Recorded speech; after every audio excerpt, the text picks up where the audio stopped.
بہار شریعت میں یہ ذکر فرمایا تراوی مرد و عورت سب کے لیے بالاجماع سنت مؤکدہ ہے، اس کا ترک جائز نہیں۔ یعنی جس طرح مرد حضرات کے لیے تراوی کی نماز سنت مؤکدہ ہے، اسی طرح سے عورتوں کے لیے بھی نماز تراوی سنت مؤکدہ ہے، یعنی پڑھیں بلا عذر، ہرگز ترک نہ کریں، نہ چھوڑیں۔ سنت مؤکدہ کا مطلب جس کو کرنا ضروری ہے، بہتر ہے، اور بلا عذر نہیں چھوڑنا چاہیے، اور جان بوجھ کر چھوڑنے کی عادت بنانا یہ گناہ ہے۔ لہٰذا نماز تراوی عورتوں کے لیے بھی سنت مؤکدہ ہی ہے۔ مفتی صاحب قبلہ نے فرمایا کہ جیسے مردوں کے لیے سنت مؤکدہ ہے تراوی کی نماز پڑھنا، ویسے ہی عورتوں کے لیے بھی سنت مؤکدہ ہے۔ مرد 20 رکعت تراوی بجماعت ادا کرتے ہیں،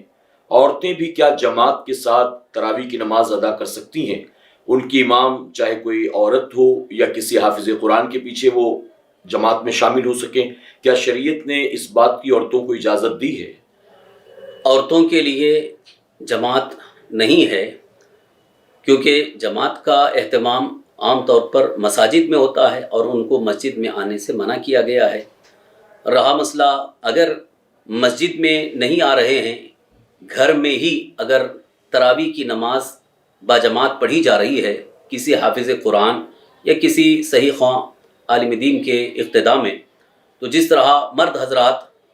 گھر میں جماعت کے ساتھ تراوی کی نماز پڑھ رہے ہیں، اسی طرح سے اس جماعت میں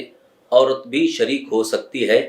البتہ اس کے لیے ضروری ہے کہ وہ جماعت میں مردوں کے ساتھ نہ کھڑی ہوں، بلکہ صف سے بالکل اخیر میں، یعنی پیچھے حصے میں، پیچھے جہاں پر مرد نہ ہوں، ان اخیر میں وہ کھڑے ہو کر جماعت کے ساتھ نماز تراوی پڑھ سکتی ہیں۔ اسی طرح سے اگر خالص عورتوں کی جماعت قائم ہوئی، یوں تو عورتوں کو جماعت قائم کرنا منع ہے، لیکن اگر کسی گھر کے اندر 2-4 عورتیں ہیں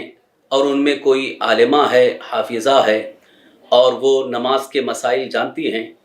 وہ اگر جماعت کے ساتھ نماز پڑھا رہی ہیں تو ان کی بھی اس طرح سے جماعت ہو سکتی ہے کہ صف لگے اور ان میں جو امام ہو وہ آگے نہ بڑھے بلکہ صف ہی کے درمیان رہے، یعنی بیچ میں وہ صف میں ہی کھڑی رہیں، اور جو گھر کی عورتیں ہیں وہ جماعت بنا کر کے پڑھ سکتی ہیں۔ لیکن اعلان کر کے دوسری عورتوں کو بلا کر کے جماعت قائم کرنا یہ منع ہے، ہرگز اس کی شرعاً اجازت نہیں ہے۔ صرف گھر ہی کے اندر گھر کی ہی چند عورتیں اگر جماعت کے ساتھ پڑھنا چاہیں اور ان میں جو جانکار ہے، علم والی ہے، وہ نماز پڑھا سکتی ہیں، ان کی بھی جماعت درست ہے۔ واللہ تعالی